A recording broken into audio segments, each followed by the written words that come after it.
स्वागत है। पिछले 48 घंटों में मतलब 26 और 27 अगस्त 2025 को कुछ ऐसा हुआ जिसने भारत और अमेरिका के रिश्तों में आप कह सकते हैं भूचाल ला दिया। करीब 25 साल से जो एक खास दोस्ती बनाने की कोशिश हो रही थी, जिसे हम स्ट्रेटेजिक पार्टनरशिप कहते हैं, वो अचानक मतलब ऐसा लगा जैसे ताश के पत्तों की तरह बिखर रही हो। हाँ बिल्कुल, एकदम अचानक और तेजी से। हमारे पास इस पूरे घटनाक्रम पर कई तरह के स्रोत हैं, खबरें हैं, विश्लेषण हैं, नेताओं के बयानों के रिकॉर्ड्स भी हैं, और इनसे पता चलता है कि कैसे मतलब धीरे धीरे बात बढ़ी, फिर दावे किए गए, तीखी बयानबाजी हुई और आखिर में व्यापार पर पाबंदियां लगा दी गई। सही। ये कोई छोटा मोटा ट्रेड डिस्प्यूट नहीं लग रहा।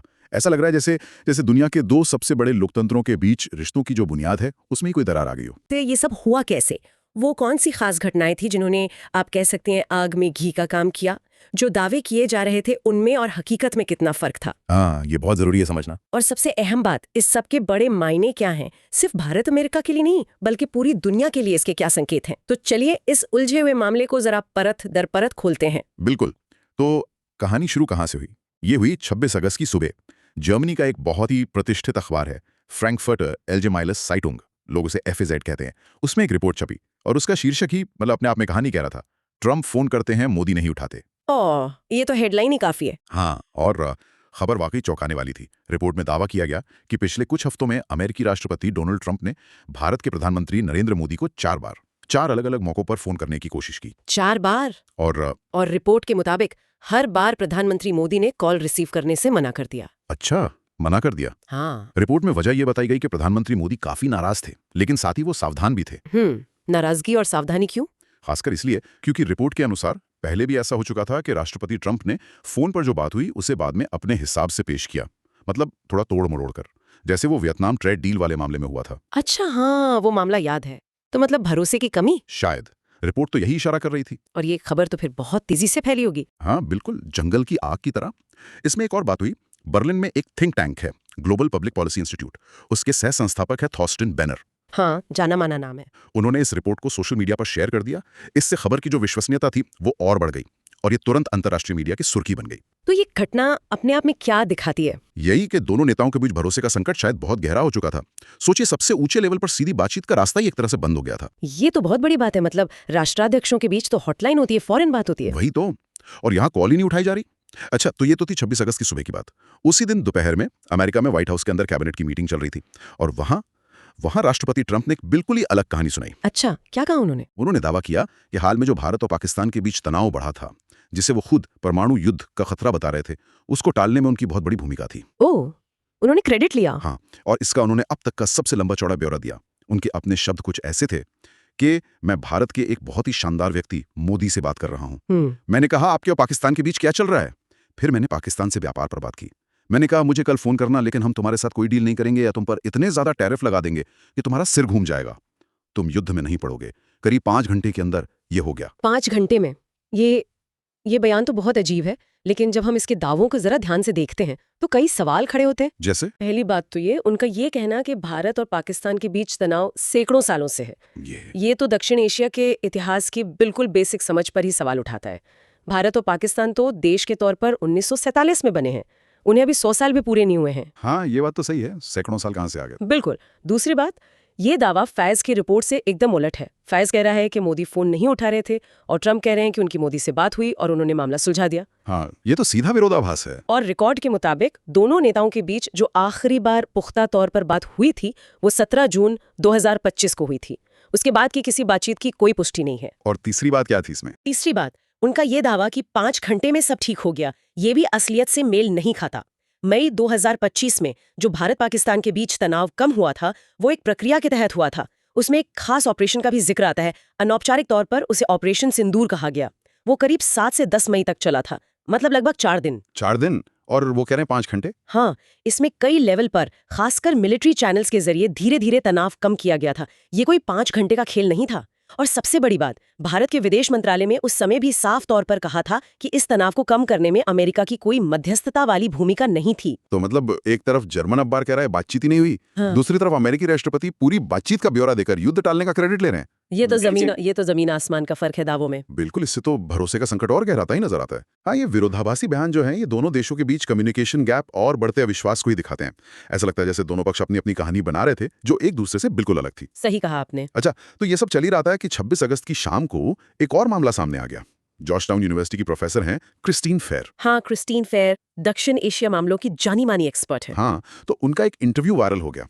वो एक पाकिस्तानी एनालिस्ट हैं डॉक्टर मोईद पीरजादा, उनके साथ बात कर रही थी। अच्छा, उस इंटरव्यू में क्या हुआ? बातचीत के दौरान हुआ ये कि प्रोफेसर फेयर ने राष्ट्रपति ट्रंप के लिए एक हिंदी शब्द का इस्तेमाल किया जो काफी आपत्तिजनक माना जाता है, चूतिया। ओह, उन्होंने लाइव इंटरव्यू में ये कहा? हाँ, और जब शो के होस्ट डॉक्टर पीरजादा इस पर हंसे तो प्रोफेसर फेयर ने और जोर देकर अंग्रेजी में कहा, बट ही इज अ चूतिया। अरे बाप रे, ये तो काफी बड़ी बात है। हाँ, और ये क्लिप वायरल हो गई। देखिए, ये सिर्फ एक शब्द के इस्तेमाल का मामला नहीं है। ये घटना एक बड़े ट्रेंड की तरफ इशारा करती है। ये दिखाती है कि एकेडमिक जगत में और उन विशेषज्ञों के बीच जो इन रिश्तों को सालों से देख रहे हैं, उनमें राष्ट्रपति ट्रंप की नीतियों और उनके काम करने के तरीकों को लेकर कितनी गहरी निराशा और झुंझलाहट पैदा हो चुकी थी। उनका मानना था कि ट्रंप प्रशासन की वजह से सालों की मेहनत से बने रिश्ते खराब हो रहे हैं। प्रोफेसर फेयर ने इंटरव्यू में आगे ये भी कहा कि दुर्भाग्य से ट्रंप प्रशासन में कई अधिकारी ऐसे हैं जिन्हें अपने क्षेत्र की गहरी जानकारी नहीं है। जो विशेषज्ञता पहले अमेरिकी सरकार में हुआ करती थी, उसका बहुत नुकसान हुआ है। अच्छा। तो ये वीडियो क्लिप देखते देखते वायरल हो गई। लाखों लोगों ने इसे देखा। ये एक तरह से ट्रंप के कूटनीतिक तौर तरीकों पर जो अंतर्राष्ट्रीय स्तर पर एक खींच थी, उसका प्रतीक बन गई। ये भी दिलचस्प है कि कैसे दक्षिण एशिया में इस्तेमाल होने वाला एक शब्द, चाहे वो कितना भी विवादित क्यों ना हो, वो ग्लोबल पॉलिटिकल बहस का हिस्सा बन गया। हाँ, ये भाषा और संस्कृति के आपस में जुड़ने का भी एक अजीब सा उदाहरण है। होस्ट ने मजाक में ये भी कहा था कि कभी-कभी हालात इतने बिगड़ जाते हैं कि इस शब्द के बिना बात ही पूरी नहीं होती। हाँ, खैर, ये तो एक अलग बहस है, लेकिन ये दिखाता है कि भावनाएं कितनी तीव्र थी उस समय। सही बात है। तो ये बयानबाजी, दावे और प्रतिदावे, ये सब चल ही रहा था, लेकिन असली झटका लगना अभी बाकी था। हाँ, असली एक्शन तो अभी होना था। वो लगा अगले दिन 27 अगस्त को, अमेरिका के ईस्टर्न टाइम जोन के हिसाब से ठीक आधी रात को 12:01 पर। क्या हुआ तब? अमेरिका के डिपार्टमेंट ऑफ होमलैंड सिक्योरिटी ने ऐलान कर दिया कि भारत से आने वाले सामान पर 25% का अतिरिक्त टैरिफ लगाया जा रहा है, एडिशनल 25%। और पहले से जो था उसके ऊपर। हाँ, पहले से जो टैक्स लग रहा था उसके ऊपर ये 25% और जुड़ गया, तो कुल मिलाकर भारतीय सामान पर अमेरिकी टैक्स हो गया 50%, 50%। 50%, ये तो बहुत ज्यादा है। बहुत ज्यादा। इसमें बस एक छोटी सी रियायत दी गई थी। वो भारतीय सामान जो 27 अगस्त की आधी रात से पहले ही अमेरिका के लिए शिप हो चुका था, मतलब रास्ते में था, हाँ, उसे 17 सितंबर तक इस नए टैक्स से छूट दी गई। लेकिन इसके लिए भी एक्सपोर्टर्स को एक खास किस्म का कस्टम कोड इस्तेमाल करना था, HTUS 9903.01.85। HTUS code, harmonised tariff schedule of the United states. ये कंफर्म करने के लिए कि माल पहले निकल चुका था। बिल्कुल। और जैसे ही ये खबर आई और भारत में सुबह हुई, मेरे ख्याल से भारतीय समय के मुताबिक सुबह 9:31 पे ये लागू हुए, इसका असर तो तुरंत दिखना शुरू हो गया होगा। हाँ, फौरन। ये सिर्फ कागजी ऐलान नहीं था, इसका जमीनी असर घंटों में सामने आ गया। भारतीय एक्सपोर्टर्स ने तुरंत अमेरिका जाने वाले नए कंसाइनमेंट रोक दिए। जाहिर है, 50% टैरिफ के साथ कौन भेजेगा? कौन भेजेगा? कपड़ा उद्योग, जहां बहुत सारे लोग काम करते हैं, वहां से खबरें आने लगी कि बड़े पैमाने पर ऑर्डर कैंसिल हो रहे हैं। फैक्ट्रियों को मजदूरों को घर भेजना पड़ रहा है। उफ। ज्वेलरी बनाने वालों के लाखों डॉलर के शिपमेंट्स पोर्ट्स पर ही अटक गए। सी फूड, मतलब समुद्री खाने का जो सामान भारत से अमेरिका जाता है, जो करीब 60% एक्सपोर्ट है इस सेक्टर का, हाँ, बड़ा हिस्सा है, उसे एक्सपोर्टर्स ने दूसरे देशों के बाजारों में भेजने की कोशिशें शुरू कर दी।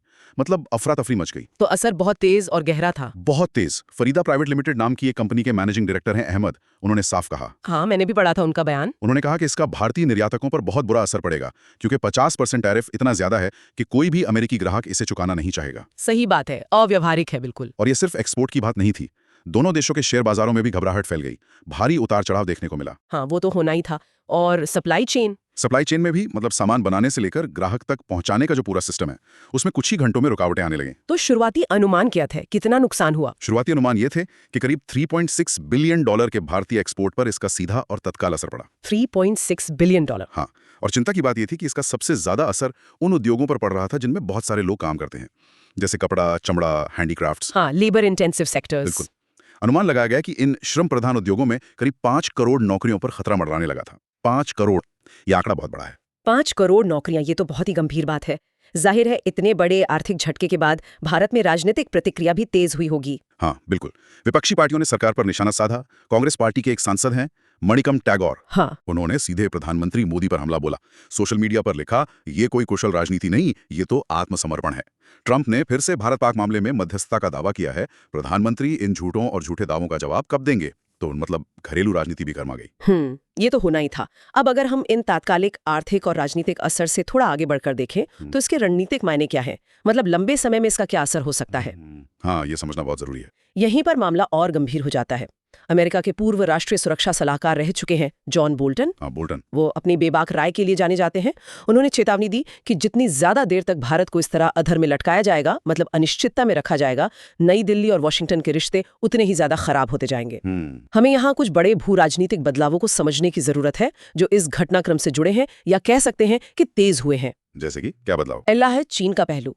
देखिए, जिस समय ये सब हो रहा था उसी दौरान ये खबर पक्की हो चुकी थी कि प्रधानमंत्री मोदी चीन जा रहे हैं शंघाई कोऑपरेशन ऑर्गेनाइजेशन यानी एससीओ के शिखर सम्मेलन के लिए। हाँ, एससीओ समिट, जिसमें चीन और रूस का काफी दबदबा है। बिल्कुल। तो एक तरफ अमेरिका से रिश्ते बिगड़ रहे थे और दूसरी तरफ चीन के साथ मीटिंग तय थी।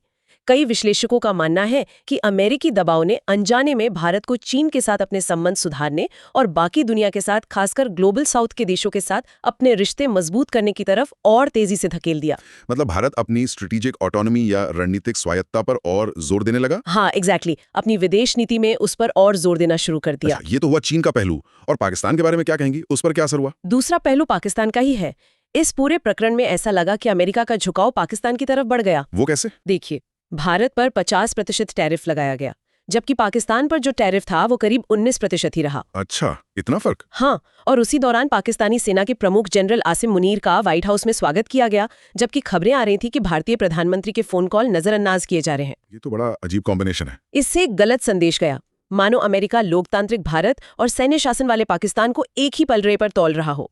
इसे कई लोगों ने फॉल्स इक्विवेलेंस यानी झूठी बराबरी कहा। ये तो वाकई अजीब बात है। अमेरिका तो हमेशा लोकतंत्र का हिमायती होने का दावा करता है।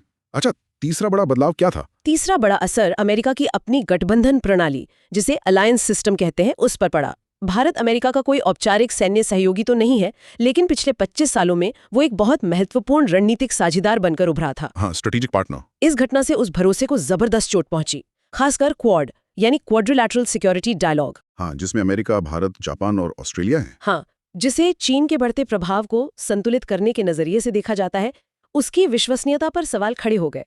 अमेरिका की जो इंडो पैसिफिक रणनीति है, मतलब हिंद महासागर और प्रशांत महासागर के क्षेत्र में स्थिरता बनाए रखने की योजना, हाँ, जिसमें भारत को एक केंद्रीय भूमिका दी गई थी, वो कमजोर पड़ती दिखी। न्यू स्कूल यूनिवर्सिटी में इंडिया चाइना इंस्टीट्यूट के डायरेक्टर हैं मार्क फ्रेजियर। उन्होंने कहा कि अमेरिका की इंडो पैसिफिक रणनीति की जो पूरी सोच थी, जिसमें भारत को चीन को रोकने वाला एक मुख्य स्तंभ माना गया था, वो ढह रही है। जॉन बोल्टन ने भी इस बात पर हैरानी जताई थी कि अमेरिका ने अपने सहयोगी भारत पर इतने कड़े टैरिफ लगाए, जबकि रूस और चीन जैसे प्रतिद्वंदियों पर इनका वैसा असर नहीं हुआ। ये एक तरह का असमान व्यवहार था। हाँ, ये सवाल तो उठता है। और आर्थिक मोर्चे पर लंबे समय के क्या खतरे दिख रहे हैं? तात्कालिक असर तो हमने देखा ही, बहुत बुरा था। चौथा पहलू यही है, लंबे समय में बड़े संरचनात्मक नुकसान की आशंका है। कई अमेरिकी और अंतर्राष्ट्रीय कंपनियां चीन पर अपनी निर्भरता कम करने के लिए चाइना +1 स्ट्रैटेजी पर काम कर रही थीं। मतलब चीन के अलावा किसी और देश में भी उत्पादन केंद्र बनाना। हाँ, और भारत इसके लिए एक बड़ा दावेदार माना जा रहा था। इस घटना के बाद शायद वो कंपनियां हिचकिचाएं। हो सकता है कि वो ऑर्डर जो भारत आ सकते थे वो वियतनाम या बांग्लादेश जैसे देशों को चले जाएं। तो फिर भारत सरकार की मेक इन इंडिया पहल का क्या होगा? उस पर भी असर पड़ सकता है। जाहिर है, अगर अमेरिकी बाजार तक पहुंच मुश्किल हो जाएगी तो भारत में निवेश करने का आकर्षण कम हो सकता है, भारतीय रुपए पर दबाव बढ़ सकता है और विदेशी संस्थागत निवेशक यानी FIIs, जो शेयर बाजार में पैसा लगाते हैं, हाँ, वो अनिश्चितता के माहौल में अपना पैसा निकाल सकते हैं। तो आर्थिक मोर्चे पर भी दूरगामी चिंताएं हैं। और आखिरी पहलू, आपने 5 पहलू कहे थे। पांचवा और शायद सबसे बुनियादी पहलू है मूल्यों पर आधारित साझेदारी का टूटना। देखिए, भारत और अमेरिका दुनिया के 2 सबसे बड़े लोकतंत्र हैं। हाँ। उनके रिश्तों की बुनियाद सिर्फ लेन देन पर नहीं, बल्कि साझा लोकतांत्रिक मूल्यों, मानवाधिकारों और कानून के राज पर टिकी मानी जाती थी। बिल्कुल, शेयर्ड वैल्यूज की बात हमेशा होती थी। हाँ, इस पूरे घटनाक्रम में ऐसा लगा कि इन मूल्यों को नजरअंदाज करके सिर्फ तात्कालिक व्यापारिक या कहें कि लेन देन वाले फायदों को प्राथमिकता दी गई। इससे उस नैतिक आधार को चोट पहुंची जिस पर यह रिश्ता खड़ा था। तो अगर हम इन 48 घंटों को समेटें तो क्या मुख्य बातें निकल कर आती हैं? एक तरह से निचोड़ क्या है? पहली बात तो ये कि सबसे ऊंचे स्तर पर नेताओं के बीच सीधी बातचीत और भरोसे की कमी साफ दिखी। वो जर्मन अखबार की रिपोर्ट और अमेरिकी राष्ट्रपति के दावों में जमीन आसमान का अंतर था। सही। दूसरी बात, राष्ट्रपति ट्रंप के जो बड़े बड़े दावे थे, खासकर भारत पाकिस्तान तनाव को लेकर, वो तथ्यों से मेल नहीं खाते दिखे। बिल्कुल। तीसरी बात, 50% टैरिफ का जो हथियार इस्तेमाल किया गया वो शायद उल्टा पड़ गया। उसने भारत को झुकाने के बजाय उसे चीन और दूसरे सहयोगियों की तरफ देखने पर मजबूर किया और भारतीय अर्थव्यवस्था को तुरंत नुकसान पहुंचाया। बैकफायर कर गया एक तरह से। हाँ।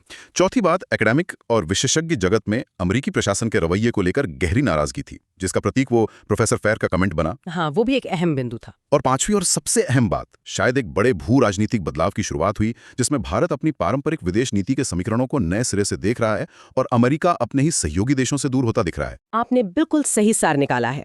ये 48 घंटे सिर्फ भारत अमेरिका रिश्तों के लिए ही बुरे साबित नहीं हुए, इन्होंने ग्लोबल पावर बैलेंस को भी हिलाकर रख दिया है। दुनिया का सबसे बड़ा लोकतंत्र यानी भारत अपने पुराने प्रतिद्वंदी चीन के साथ तालमेल बढ़ाने पर मजबूर हुआ, जबकि दुनिया का सबसे पुराना लोकतंत्र अमेरिका अपने ही कदमों की वजह से अपने अहम साथियों से कटता हुआ नजर आया। ये दिखाता है कि कैसे नेताओं के बीच व्यक्तिगत संबंध, नीति बनाने में अदूरदर्शिता और कभी-कभी जरूरत से ज्यादा आत्मविश्वास दशकों की मेहनत से बने रिश्तों को चंद घंटों में भारी नुकसान पहुंचा सकते हैं। तो ये थी कहानी उन 48 घंटों की जिन्होंने दो दोस्तों को दूर कर दिया और दुनिया के मंच पर एक नया ड्रामा शुरू कर दिया। ये दिखाता है कि अंतर्राष्ट्रीय रिश्ते कितने नाजुक हो सकते हैं और शीर्ष नेतृत्व के बीच आपसी समझ और संवाद कितना जरूरी होता है। बिल्कुल।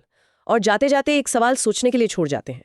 अभी सबका ध्यान फौरी तौर पर बिगड़े कूटनीतिक रिश्तों और व्यापार पर पड़े असर पर है, जो कि स्वाभाविक भी है। हाँ। लेकिन भारत और अमेरिका के बीच सिर्फ सरकारों का रिश्ता नहीं है। दोनों देशों के लोगों के बीच बहुत गहरे सांस्कृतिक संबंध है। वैज्ञानिक एक दूसरे के साथ मिलकर काम करते हैं, लाखों छात्र पढ़ते हैं, परिवार बसे हुए हैं। हाँ, पीपल टू पीपल कनेक्ट बहुत स्ट्रांग है। बहुत स्ट्रांग। सवाल यह है कि इस सरकारों के बीच आई इस बड़ी दरार का इन गहरे जमीनी रिश्तों पर लंबे समय में क्या असर पड़ेगा? क्या ये पीपल टू पीपल रिश्ते इतने मजबूत हैं कि वो इस तरह के राजनीतिक झटकों को झेल जाएंगे, या धीरे धीरे उनमें भी एक ठंडापन आने लगेगा? ये बहुत बड़ा सवाल है। हाँ, इसका जवाब शायद हमें आने वाले सालों में ही पता चलेगा।